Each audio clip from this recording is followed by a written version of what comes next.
10, 9, 8, 7, 6, 5, 4, 3, 2, 1. Growing bolder, what's next?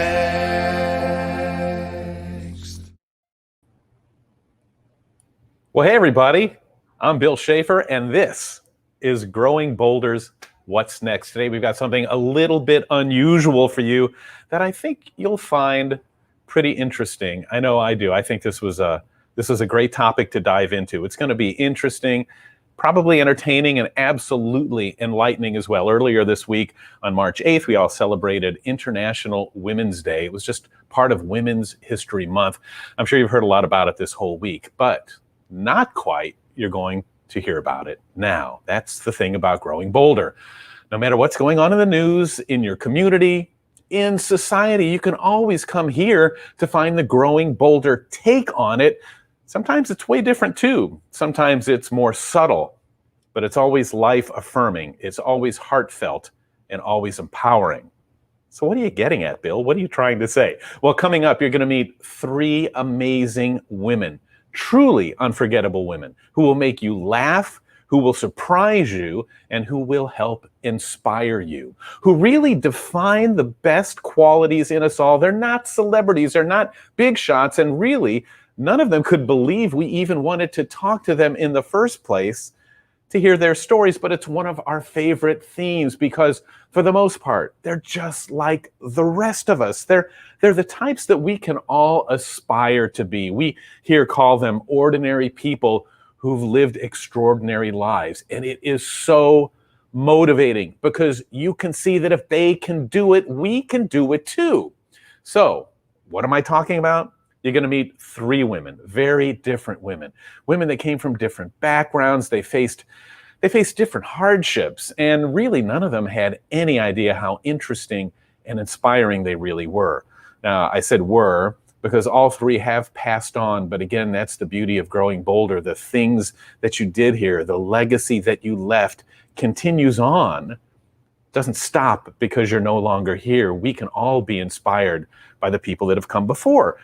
And because of who they were and what you're about to see, their impact and legacy can affect you as well, not for their benefit, but for all of ours. Now, the first woman I want to introduce you to is Betty Wall-Strothus. And oh man, what a character, what a character. This was someone who, she was barely 5 feet tall, but did she ever stand out in a crowd? And you're going to love this. So folks, meet Betty. Oh, I tell you, I like to fly airplanes. As far back as she can remember, Betty Wall-Strothus was fascinated by flight, but she had no idea she was about to become part of its history. The year was 1942. World War II was raging. America was desperate for pilots. Uncle Sam put out the call to women for help.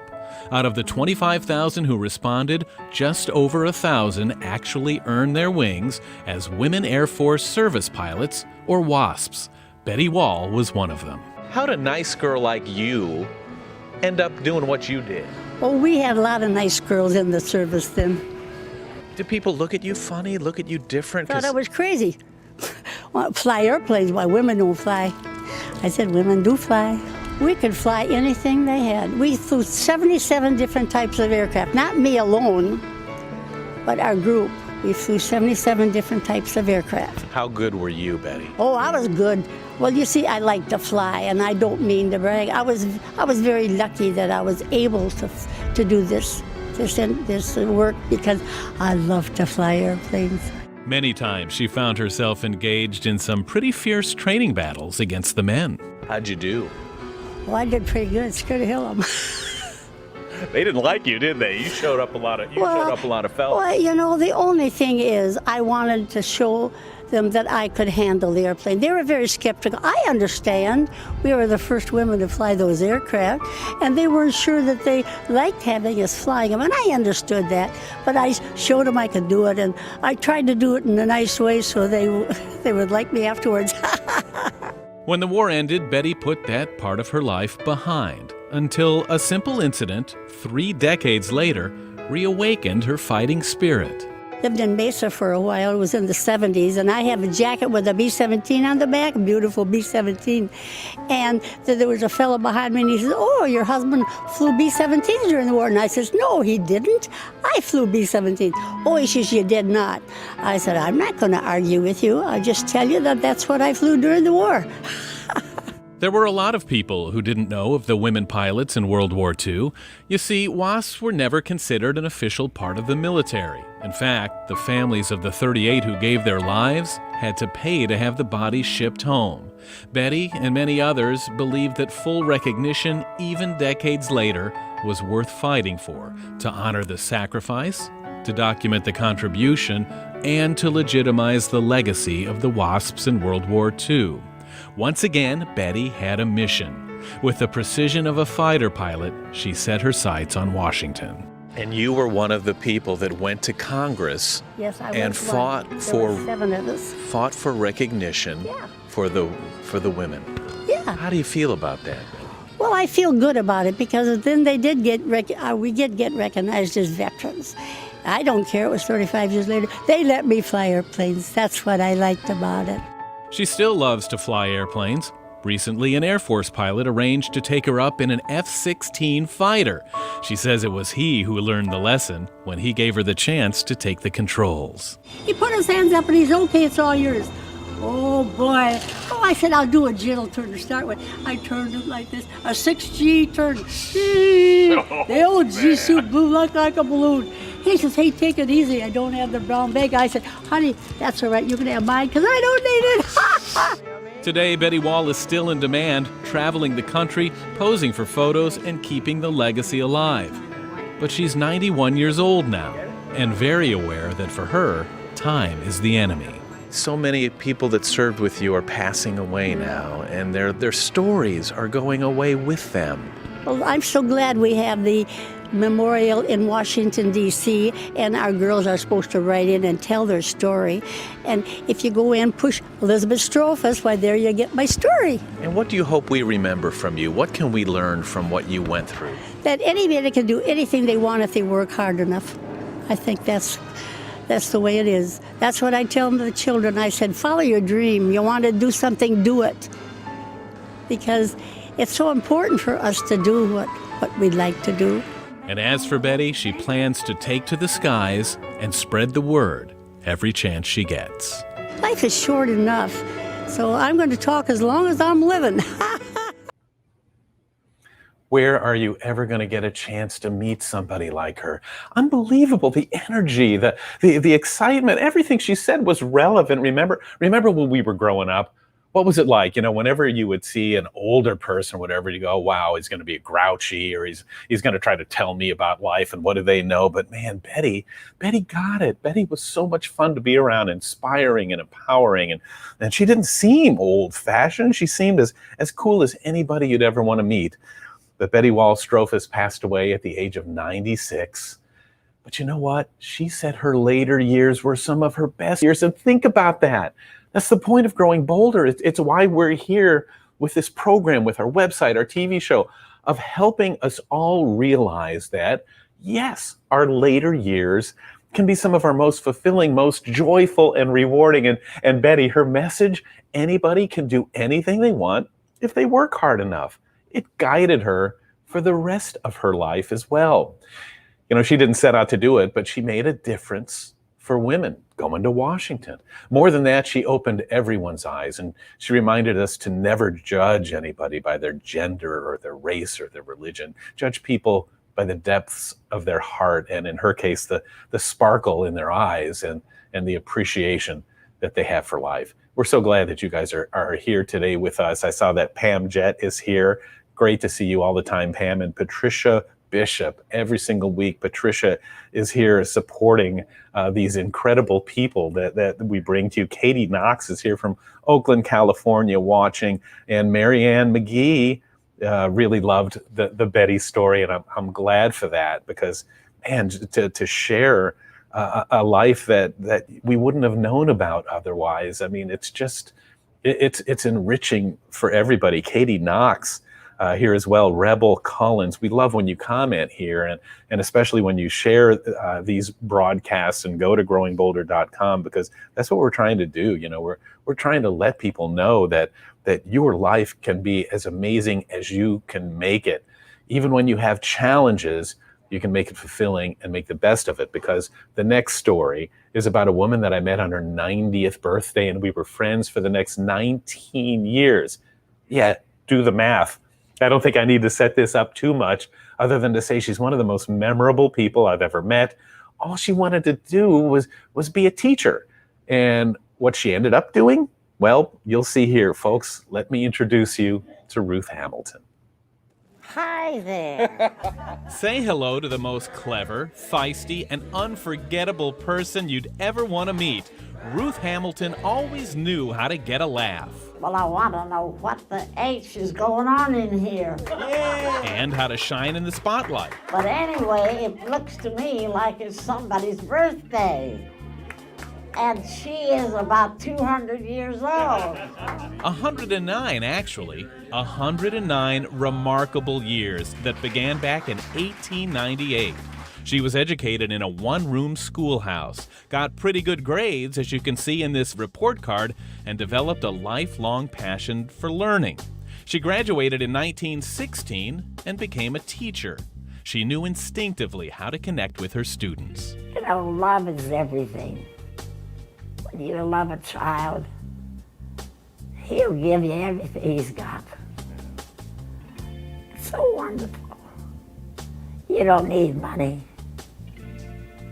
You just need a lot of love. And that's all I got. She found her love on the baseball field. The same year that Babe Ruth was traded to the Yankees, our Ruth married Carter Hamilton of the Cleveland Indians. But Ruth wasn't content to sit in the grandstands. She wanted a playing field of her own. So she found one, becoming one of the first women ever to host her own radio show.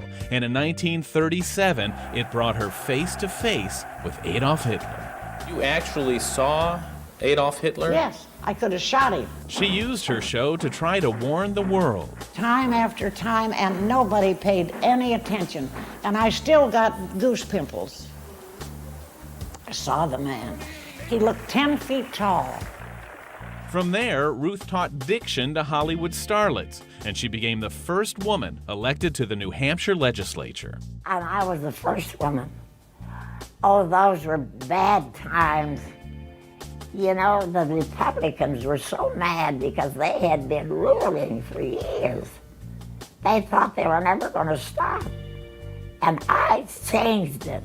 Well into her 90s now, her body started to give out, but not her mind, which was recharged every time she'd run across a former student. And they used to see me on the street, and they'd come up and they'd say, "We remember you." And I thought that was the best testimony. Isn't that beautiful? It is beautiful. We remember you. Just after her 100th birthday, Ruth moved into an assisted living center. It was quite a change. The woman who routinely traveled the world now seldom left her floor. Ruth, who thrived on conversation, now had no one to talk to. She needed a purpose. I used to wonder, what am I going to leave behind? Because all my relatives are gone. And I said, they go out to the graveyard and read the tombstones. But I used to say, what good is it if there's nobody around? Ruth needed a way to reconnect with life. She found it on the internet at growingbolder.com. With a little help, Ruth began filing video blogs. And it always fascinates me. What we asked God for, being a teacher was a great thing, because I always looked for something to tell the children. How wonderful to know that every day is beautiful. Those prayers will be heard if they're sincere. Instantly, her spark for life reignited. The computer was her stage, the world her audience. The internet had given her voice back. And what a wonderful voice. A woman born in 1898 was now an internet pioneer. She was, in fact, the oldest blogger in the world. She started getting fan mail from people seeking her advice, and oh, did she love that. People come to our website and they see you talk, they listen to your stories, and they send you questions. Isn't that wonderful? You know, it's unbelievable, but it helps me to feel good. And I feel so good, and I keep thinking, why didn't I do more? Blogging made Ruth happier than she'd been in years. Hi, Mama. Hello, everybody. How are you today? But no one lives forever. Ruth filed her final video blogs for us just weeks before her death. And her final wish was that you would continue to watch, find inspiration, and learn from a woman born of another time who wanted most of all to make a difference. Believe it or not, you are the oldest blogger on the internet. Isn't that wonderful? That's why I will be noticed, you see, because I'm there. I'm right in front. That's right. Because I'm there.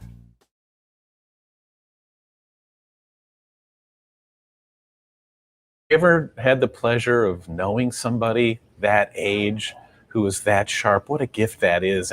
And the gift was to us, you know, it wasn't just to her for long life, because man, to sit and listen to her talk on one of her blogs, she was giving like advice to Britney Spears. She followed the media. She was aware. The world was still hers. And because of the internet, she had purpose. That was Ruth Hamilton at 109 years old. What an amazing life. And you know, how you always hear about the internet, phones and laptops. Oh, you know, those are great tools for kids. Being online was everything to Ruth. And look what it meant to countless people stuck in nursing homes and assisted living who weren't allowed to have visitors during the pandemic. Ruth was stuck in that little room all day, every day. But the laptop allowed her to reach out, to connect, to feel connected, to feel relevant and appreciated. You know, Ruth ended up passing away, as we said, just 3 weeks before she would have turned 110. Social media made her feel like she was a part of life, a valuable member of society to the very end. And what a blessing it was for her, and what a blessing it can be for so many others as well. Remarkable woman that now you feel like you know.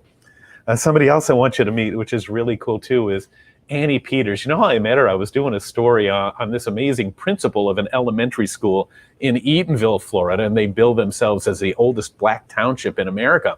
Well, this principal was leading the kids on a run, you know, a fitness thing down the street for exercise. And I saw this woman come out of her tiny, tiny old house to see what was going on. So we kind of struck up a conversation, and before you know it, she also ended up being one of the most memorable women we've ever met. So let me introduce you to Miss Annie Peters. And what's it like to be 98? Well, you know, a lot of people ask me that. I don't see any difference in sometimes I think I'm 15. They say, girl, don't you know how old you are? You're trying to do this or you're trying to do that. I just love to work. I'm a workaholic, you can say. As long as I'm working, I feel real good, you know. I don't feel bad at all. I could work all day from 9 to 5 and don't feel a pain. Boy, let me come home. After I get off from work, then I can feel it, you know. But as long as I'm working, I'm fine. So you're born in 1920, and you've lived much of your life in Eatonville, Florida, the town that's famous for Zora Neale Hurston. That's right. You never met her, did you? Oh, yeah. I met Zora. I used to go to her house and wash her dishes. And she'd give me a dime, and boy, that meant so much to me. A dime was a lot of money back then. Has it been tough for you financially since your husband passed? I've had my days. I mean, who hasn't? Sometimes they just make ends meet, you know. with prices the way they are. Social Security gives me a little bit. If I wasn't making a little on the side, I couldn't make it. No walker, no wheelchair? No walker, no wheelchair, no cane. You hop in your car and off you go. There you go. That's me. Are you a good driver? I think so. Because my pastor got up in church and said, Miss Peters, will you please stop driving so fast in front of everybody? So I've been trying to slow down. You know, I would like to be in a speed race. I would love that. You're in your car at 98 years old, picking up other people to give them rides to church, That's right. rides to their programs. Mm-hmm. You're volunteering in nursing homes where most of the people are younger than you. Right. Most of them, all of them are. A lot of people probably, when they ask you how old you are, they shake their head in disbelief. Does it bother you? Do you kind of get tired of people assuming that because you're a certain age, you're probably... Yeah, a lot of time I ask them, I said, well, how is a 98-year-old person supposed to be? What do you think about them? But you just ain't like no 98-year-old person. I said, well, how are they supposed to be? How is it? Nobody ever can tell me. Everybody wants to be like me. Miss Peters, I want to be just like you when I grow up. I said, why wait till you grow up? Why don't you start now? Annie lives like she doesn't have a care in the world. We were stunned to find out that she does. Just a few weeks before this interview, she was diagnosed with cancer. Well, they say they found a spot in my kidneys. Anyway, I told them I didn't want them to cut on me at this age of the stage of the game. So they said, wasn't nothing else they could do. Do you think about death? Do you think about... She started me thinking about it, you know. So far I hadn't even thought about it. I say, I'm going to live until I die. I'm not going until my time comes. So why worry about something you have no control over? What are the things that you see through 98-year-old eyes that that you wish the rest of us would figure out? How beautiful the world is. A lot of people say, boy, this is mean old world, but it's only mean if you make it mean, you know? If you have good thoughts about it, then it's a nice place to be. So what do you hope we learn from you, from your attitude? You're no older than you feel. Just don't think about it. But that's the way I am. I just don't think about it. I just go on and do my daily work, and I get along fine. I guess I'm kind of special. You know she was special. She was so special. And how fortunate are we to be able to sit with her like that and just listen for a few minutes and pick up that wisdom driving her car too fast. And can you imagine? She's driving down the road thinking about, wouldn't it be cool to be in a speed race? At the age of 98, folks, you can live life to the very end. All three of these women were in their 90s when we interviewed them. They didn't seem old. They had energy. They had a love of life. They understood. Do you think that they maybe had obstacles in the era they grew up in? You bet. Do you think they had hardships? Absolutely. But Annie Peters, living alone, working, volunteering till the very end. She'd go to the nearby nursing home and do hair for the residents, even though she was older than pretty much anyone there. What a survivor. Always willing to make a difference for others. All three of these women, all of them had financial worries. All were living alone. None of them had it easy. None of them had an obvious path to take. But how is it that their attitudes and their character and their belief in treating strangers like family members, of always showing respect for everyone, that's what earned them respect? Three women you might have passed on the street and not have given it another thought, but three remarkable, admirable women who lived their lives to the fullest. And that brings us to our meme of the week, and it's a great way to look at it. Your time, folks, as a caterpillar, consider it over. Your wings are ready. What are you waiting for? Let's fly. This is it. This is your life, your era, your existence. Take the reins. Take the opportunities that come your way, and you'll find many more inspirational memes like that. You'll find countless stories on amazing people like Annie, Ruth, and Betty, and so much more at growingbolder.com. And there's more to Growing Bolder than you may be aware of. We have this amazing magazine, both digital and physical. There's all kinds of tools and resources, podcasts and audio interviews too. Episodes of our TV show. You are definitely going to want to check it out at growingbolder.com. And something new, something special to help give you a little boost every single morning. You don't have to go looking for anything. We can help you get off to a bold start. All you need to do is go to this link, enter your email address, and every morning Growing Bolder will send you a quote, a tip, or a thought designed to help get you in the right frame of mind. And you'll also receive, at no charge, in fact, nothing is at any charge, our weekly e-newsletter. But wait, there's more. Digital access to the monthly version of Growing Bolder magazine, access to every story on our website, and there should be a link somewhere on the screen right now in the comment section for you to click on, but otherwise, just go to growingbolder.com/insider. This is an amazing deal and a great way for you to start growing bolder. It just is amazing that the three women that we met today, seemingly as special as they are, you know, those are the people that live on your street, that live in your neighborhood, that are in the rest home closest to you. If you're ever there for any reason, these people are starved for conversation. They all have something to say. They all have interesting stories to tell, but nobody ever stops to ask. Be the one. Be the one to appreciate. Be the one to help make somebody else's day, but in reality, make your own by starting these new, incredible relationships with people who have so much to offer and are so willing to do it. And also, spread the word about this weekly program. We're here every Friday at 10 o'clock Eastern, and you can watch it anytime after. And hey, do the people you care about a favor and share this with them using the share button. There really aren't very many things out there these days, especially in the media, that leave you feeling better than you did when you got here, more empowered, more grateful.